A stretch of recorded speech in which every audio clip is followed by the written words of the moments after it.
Sometime between the 15th to the 17th century, an idea was born that the descendants of Adam and Eve had evolved into separate and distinct races of people. In doing so, markers were created giving these so-called races skin colors that helped identify these new classifications. In this investigative look, we are taken to the Netherlands to give ear to a possible theory regarding albinism and if there is a connection to white skin.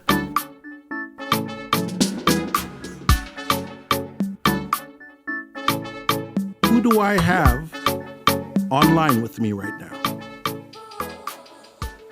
You're speaking with Melody, and I'm from the Netherlands. Netherlands, wonderful. Netherlands, we're at I think a 5 or 6 hour time difference. Yes, exactly. It's 21:54 right now. 21:54. So 9:54. So 9:54 if we're not using cool. military time. And I want to thank you very much for spending this time. I know that you're a mother. I know that you work and you're squeezing in special significant time so that we could talk about a wonderful topic, an important topic that you have to share. So, okay, what are we talking about today, Melody? We're going to talk about albinism, and more specifically, we're going to talk about the so-called white race or the Caucasians being albinos or having albinism. So we're doing a talk, a chat, an investigation into a theory. I guess we'll call it a theory because it's something that you stumbled upon, and you've made quite clear that it's not your theory. It's something that you have stumbled upon, and as you study, it seems to be more and more concrete according to your findings, right? Exactly. Yeah. This is not my work. I stumbled upon it and I started investigating it as much as I could. And I feel like if you put it together or put it next to the findings that we have from the Bible and just science, I feel like there's a strong possibility that this is the truth. What has caused you, or what prompted you to look in this direction in the first place? I guess it's when I came across it, I didn't doubt it, and I didn't doubt it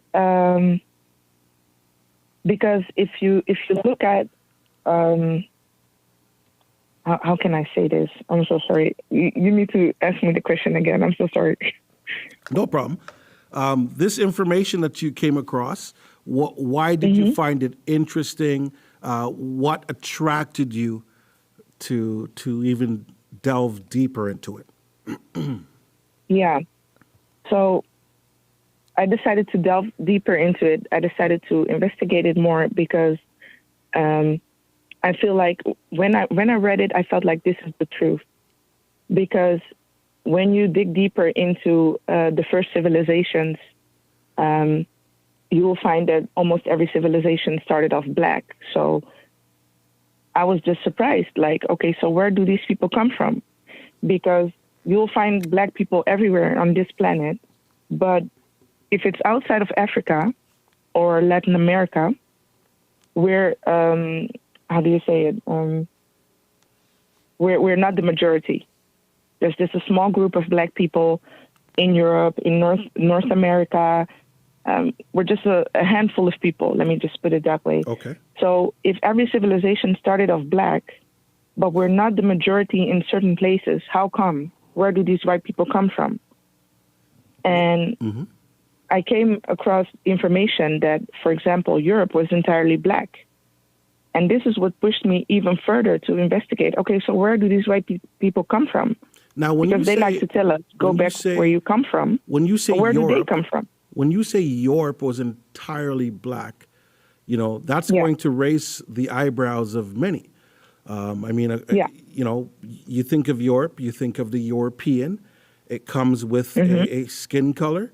It comes with a culture. You know, it's many different cultures, but it all kind of goes into one melting pot of one particular culture, and it has a stigma.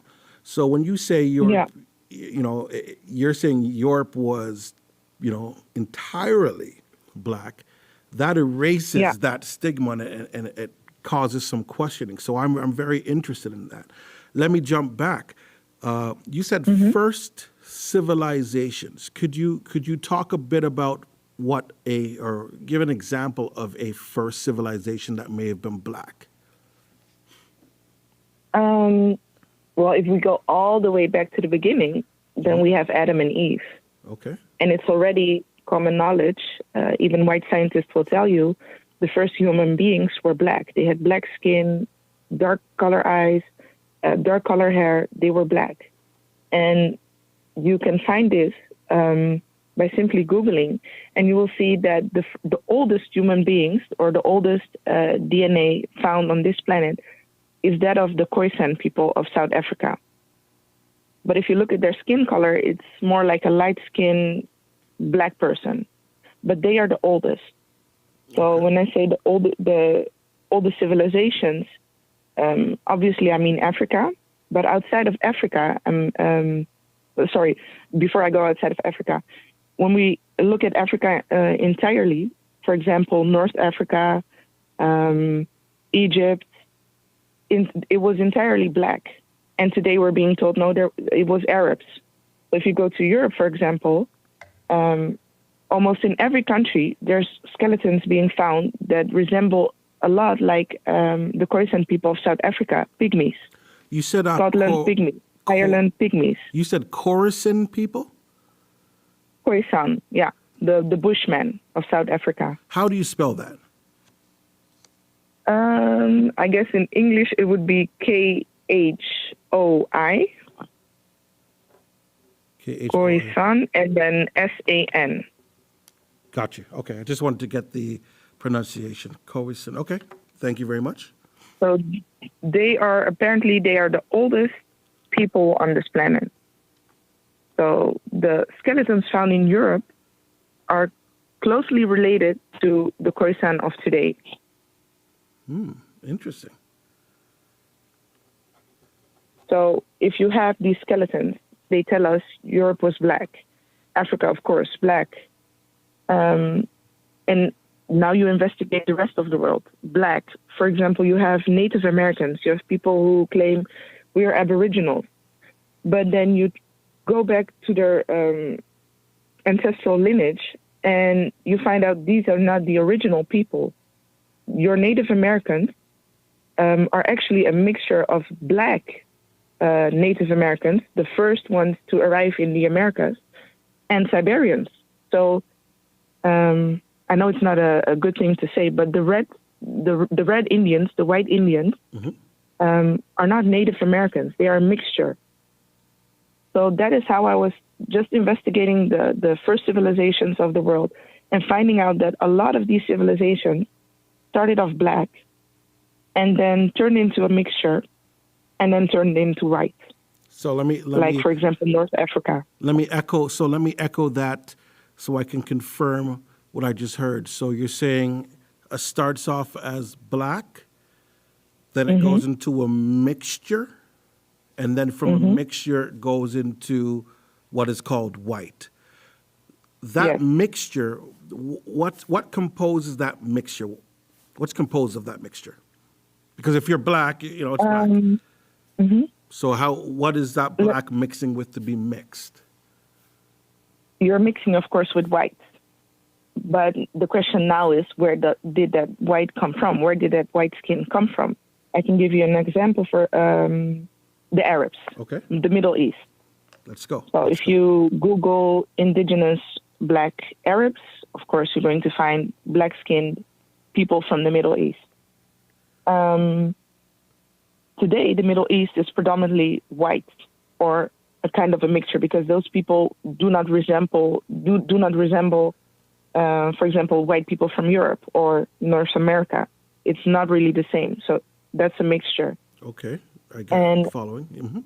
Those white people they came from the Turkic nations, the Ottoman Empire. That's how they turned into mulatto-ish mix. Not the mulattoes that we expect when you mix black and white. Right. But if you are a mulatto and you mix with different types of white, different types of black, you get different types of phenotypes. Sure. And that determines what you look like. So now to understand where that white skin comes from, you can take different kinds of theories, but I feel like all those theories will lead you, eventually you'll get to the same point that I'm going to hopefully take you guys. Okay. And yeah. So before we get there, the different barbershop theories or street philosophers, theories are white people had gone up into the mountains, the weather, it's cold, there's no sun, and then there's a mutation because of that, and they adapt to the climate, and lo and behold, you have blonde, blue eyes and pale skin. That's pretty much, what I've heard. I've heard a couple different things, but that's probably the strongest heard or loudest theory out there. Yeah. Do you know of any other theories alongside of that other than the one that you're going to present? I do, but before I get into that, I want to say something about the colder climate and higher altitude theory. Yes. That's actually what you just described. Right. People going into the mountains, it's colder, and because there's no sun, their skin turns into white. Basically, that's what they're saying. Gotcha. So the problem with that theory is that there's basically no evidence for it, apart from a few words written on paper by scientists and saying, well, this is it. But there's no clear evidence to back that theory up. There's none. And it sounds more of a thought, somebody's thought process. Hey, you know what, this is an idea, probably this is what happened, but as you're saying, nothing scientific, no study, no proof. There might be a study, but I would place that in the category scientific racism. Just trying to hide who they are, not trying to own up who they are. This theory is not true, and I will get to that. I will explain. Remind me. I'll explain to you why this isn't true. But I want to do that later on. Not a problem. Yeah. Okay. So Remind me. I think we spent some good time, I guess, kind of developing where we want to go. Right before I open the gate and allow you to get into it. Melody, you spoke about a bit about you live in Holland. What's your background? What's your nationality? Give us a little picture so that we could add some more color through this entire story. Okay. So my name is Melody. I'm 31 years old. I'm a mom. I'm originally from Africa, from Central and East Africa. I have a Congolese father and a Burundian mom. So that's Congo and Burundi. And I came to Europe before I was 1. I think I was like 7 months. That's real young. Yeah. I was very, very young. Yeah. I do not remember anything from my short life in Africa. So I'm basically Dutch, a Dutch lady, except for my skin, my culture, language, etc. Yeah. That's me. So then you're not Dutch. Yeah. you live there, but yeah. Okay, got you. Okay, so take us into the theory that you want to present today. We're all ears, and this is certainly interesting. I'm ready to go. Let's go, Melody. Let's do it. Okay, so you just asked me about the different theories of white skin evolving, and there's a lot of them. I'm not going to explain all of them because, again, I'm not a scientist, I'm not a historian. I'm just going to give my findings or my, my opinion about it. So I want to start off with the Bible. So in the Bible, we have a lot of verses talking about white skin. I think it's called leprosy. and even albinism. So for the people who don't know, there's a theory that Adam and Eve would have been white from the start. I do not agree with this theory.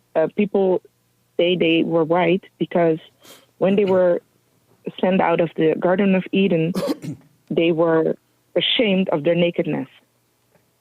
And some people believe that that shame comes from having white skin. Mm-hmm. To me, this is a very weird assumption because I do not see the link between having white skin and being ashamed or being naked and them starting to cover up, because they weren't covering up. Apparently, according to this theory, they weren't covering up in the Garden of Eden, but they covered up when they were sent out. So I don't agree with this. And but I think that's the ISIS, what's it called? The ISIS paper. The ISIS paper, okay, and that's a theory. Yeah. That theory is So saying that Adam and Eve is white. They were ashamed. They were ashamed because of their white skin. That's what this theory is saying. Yeah, exactly. Okay. So that's basically it. And what surprised me more actually is not necessarily the white skin theory, but what surprised me more is that Adam and Eve had 3 sons. So Cain, Abel, and Seth. So 3 sons, no females, or at least that we know of, right? Okay. Of what the Bible tells us. So people say that, according to this Adam and Eve albinism theory, it would have meant that their children, if they both were, if they both had albinism, it would have meant that the children would have had it too. And we don't see any verses or any information about that in the Bible.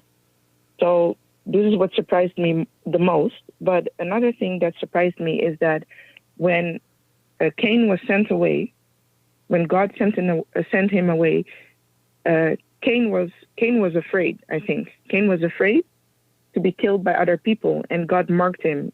You can correct me if I'm wrong, because I don't know the Bible at the top of my mind, but I think that God marked him to protect him, right? So my thing is that if Abel was already dead, so it's only his parents and him, 3 people on the planet, supposedly, right. Mm-hmm. Why would he be afraid to be killed if there's only 3 people on the planet? Okay. That was my first like something is wrong here. Okay. And then, of course, after Cain leaves, Seth is born. So no females.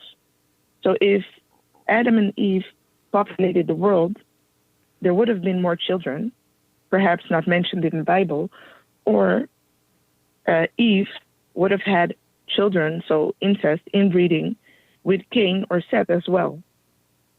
So that was my first this theory, it's not working for me. Gotcha. Something is wrong here. Mm-hmm.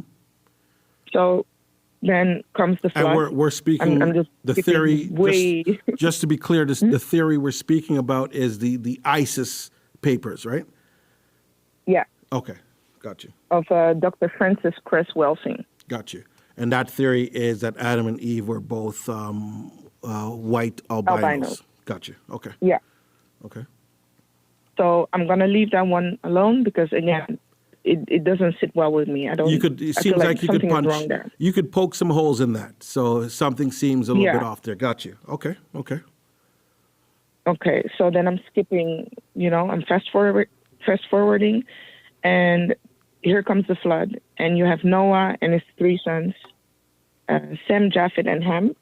I'm not gonna go into that all the way because I do not know a lot of it, but I do want to mention it because a lot of people believe that Japheth is the father of the Caucasians, and some even say also the father of today's Asians. Mm-hmm.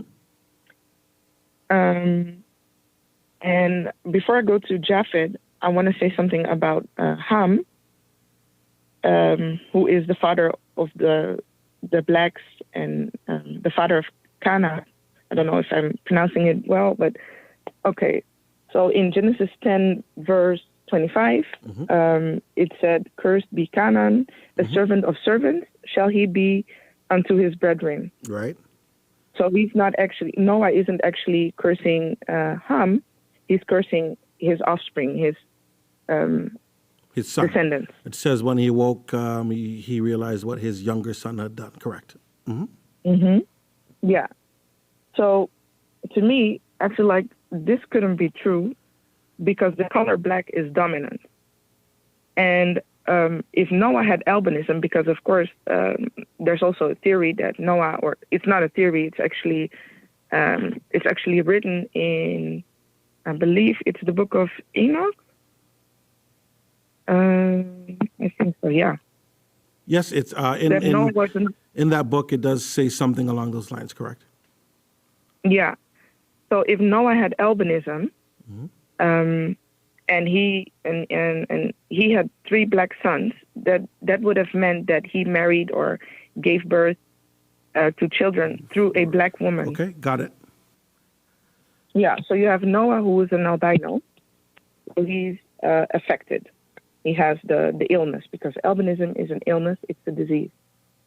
So to have a child that's not affected or a carrier, that means that the mother had to be a carrier as well. I don't know if I'm explaining this well enough. So what you just said, to have a child that is not affected, it would mean that the mother and the father would have to have been both affected? No. So to have a child that, okay, let me turn it around. Okay. If one of the two is affected, they have the illness, and not all of the children were albinos. It's only one, right? Japhet. Right. So Ham and Sem are not affected. Right. That means that one of the parents doesn't have the illness. So the mom. I understand. Okay. I understand. Okay. And that information. Do you see it on the? I do see it. I see it on the diagram. So just to reiterate, so if you have 3 children, 2 of them are affected and 1 is not, it would mean that one of the parents were not affected. That's what you're saying? Yeah. So here on picture 6, you see an affected father, the same case as we're speaking about, an affected father, yes, and an unaffected mother. We're just assuming that the mom didn't have albinism. Right. We don't know much about her, but we're just assuming she didn't. So you have here, because they put 4 children there because the chances are 1 in 4 to have albinism. So you see an unaffected son. Basically, you see 2 unaffected sons. And in the case of Noah, we have the same thing. So you have Sem and Ham. Sem and Ham who are unaffected. Right.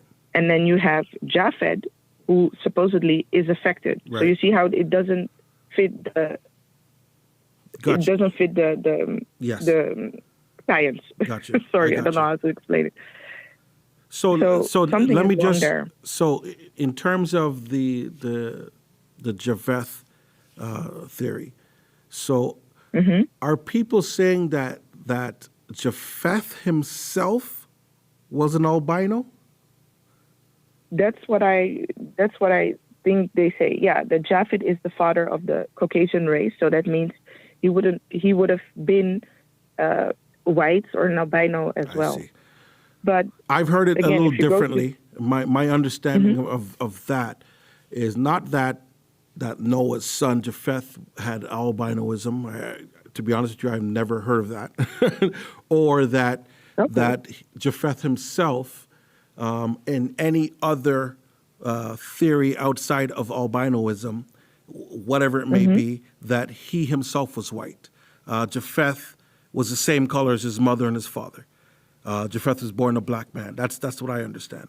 But I think it's later on down the line when you take a look at it, and that's where this is where they say, well, the Caucasian mountains and as we had spoken about, they've went up into high altitudes, et cetera, and mutation. I think that's where. So I think over a period of time is where they said something happened. Whatever that something is, that's I guess another topic. But But yeah, that's just my Yeah. understanding of how I see it. But I'll give it back to you. Okay. Yeah, so I just wanted to show you that picture to understand that the chances to get it is 1 in 4. And for you to have an affected child, you both need to be a carrier. So the mother and the father, they don't need to have albinism, but they need to be a carrier of the genes that cause albinism.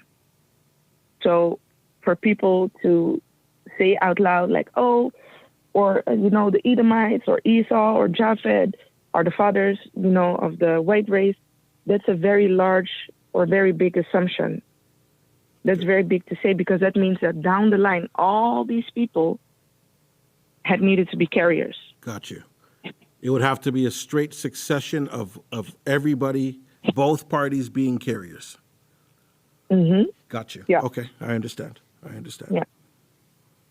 So again, the color black is dominant, and we know that the black woman has the Eve gene. So when the DNA of a black woman mutates, that's when you get all the so-called races. You just said Eve gene. Mm-hmm. Explain that for those of us that don't understand what an Eve gene is. Well, the Eve gene doesn't really exist. It doesn't really exist. We just mean that when you go to an African village, you will find various types of, I do not want to say people, but various types of people, rather than taking the DNA of an entire country, for example, I don't know, in Europe or something. So that means that the black woman is capable of giving birth to various types of phenotypes. I'll give you an example. Okay. Yep, go ahead. I have 2 black parents, one slightly lighter than the other, but black. We don't have European descent or anything, or whiteness in our family that I know of.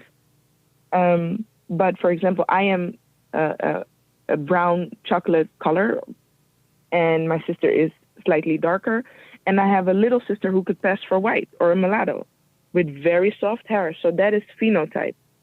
And this is what a black woman is capable of. She can even give birth to a child that's white, a child that's slightly brownish, a child that's very dark skinned. When our DNA mutates, we are capable of all different types of phenotypes. And a white person or a white woman is not capable of doing this. This is why they call her Eve, as if, Adam and Eve, the first woman, the mother of all nations. That's why they call it the Eve gene. I see. Okay. So what I wanted to say with the Eve gene is that obviously albinism had to come from us. We are the first humans. We are the original, or the prototype, if you will. We are the first humans, so scientists will agree with us. This is common knowledge that any other race comes from us. And even that last sentence is actually wrong, because there are no races. There's only one. There's one human race. And this human race started off black, but then our DNA mutated, and we gave birth to the so-called Caucasians, the Asians, everything that you see today comes from us.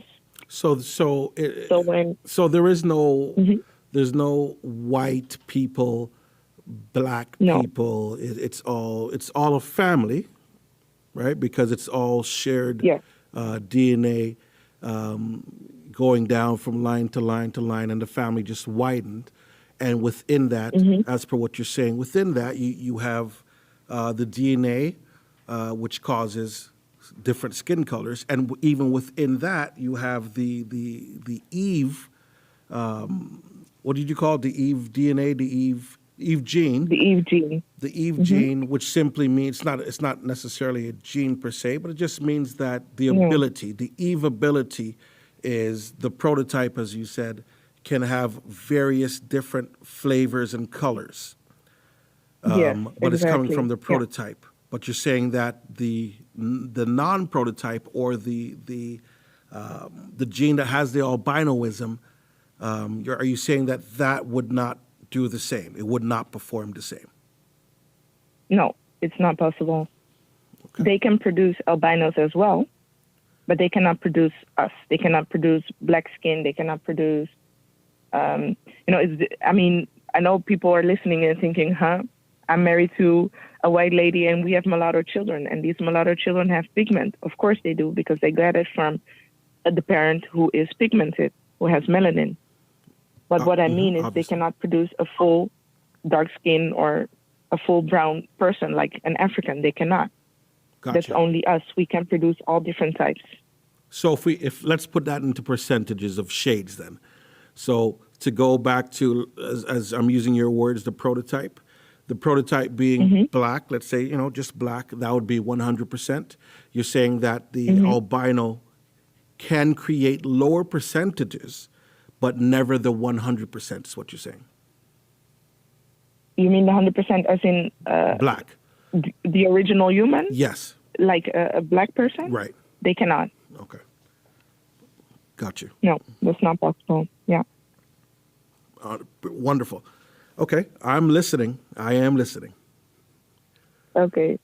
Yeah. So when you, for example, look into albinism, and you are looking for a percentage, or where do they come from, or who produces the highest number of albinos, you'll get an answer which will be Africans. And this is the truth, because we are the original human. So it's only natural that we produce the most albinos, because when our DNA mutates, we are capable of doing that. But again, white people are capable of producing albinos as well. Matter of fact, this is the reason why we have a large percentage of white in North America, in Europe. These are all people with albinism. So it wouldn't necessarily be fair to say Africans, because there's more white in Europe than there's in Africa. Right. There's more white in North America than there's in Africa. Yes. Yeah. Is there a difference in? So you have two black people, and they create an albino, and then you have two albinos creating a person. Is there a difference in that look?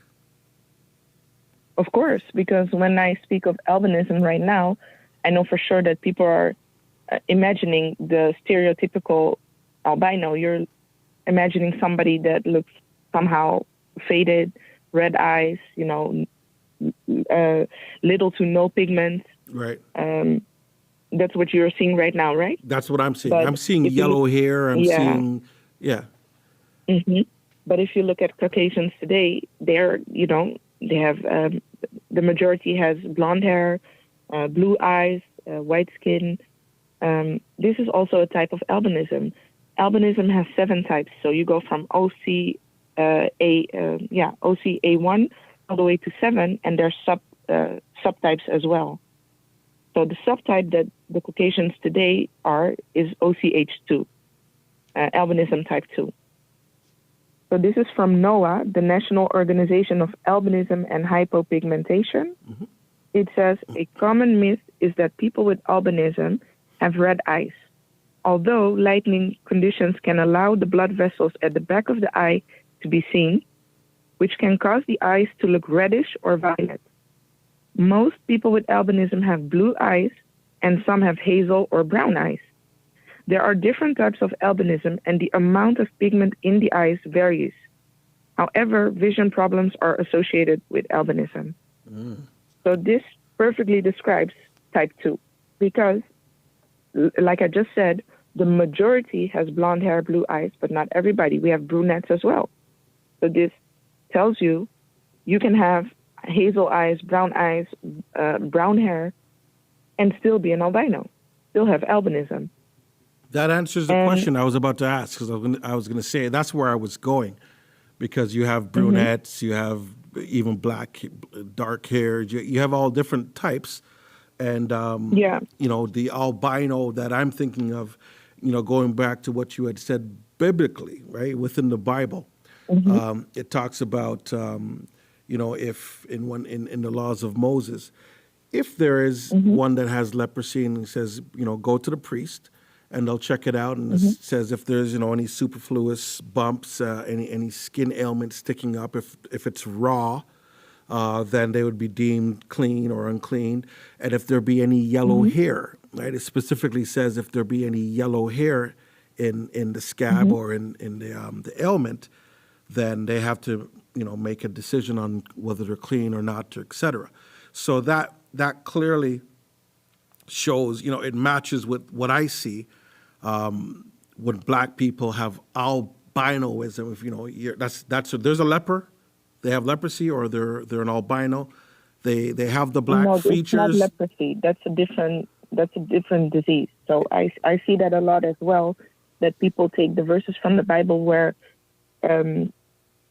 it's where they discuss leprosy, where leprosy is mentioned, right? And they think that this is albinism, but it's not. Okay, let's talk about that. Diseases. Explain the differences there. Ooh, I can't do that for you because I don't know much about leprosy. Okay, why do you say it's different? It's not the same. Why do you say it's not the same? Why do you say it's not the same? Well, to be honest with you, to be fair, I never investigated it, but I did investigate albinism, and I feel like if it was the same, it would have been mentioned in all the work that I've read so far. And I've never read any correlation between albinism and leprosy. I never read any correlation between the two. So I guess if it was the same, it would have been mentioned. So just so that we're on the same page. So I know that in today's terms, when they talk about leprosy, you see people losing their limbs, the flattening of their noses, and so on, and that's the leprosy that they speak of today.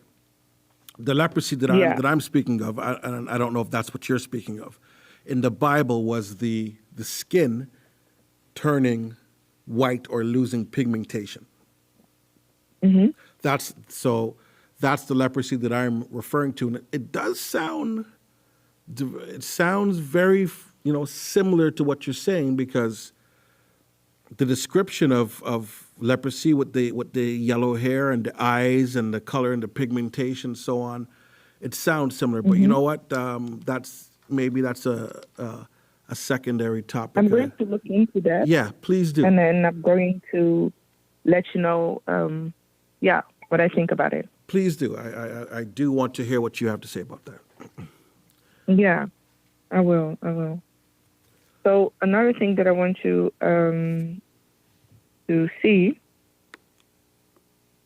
is, let me see, picture.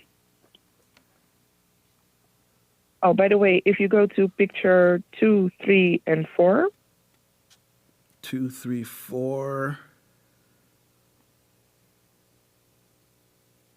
So this is what it looks like when you have one parent who's affected and one who's not. Gotcha.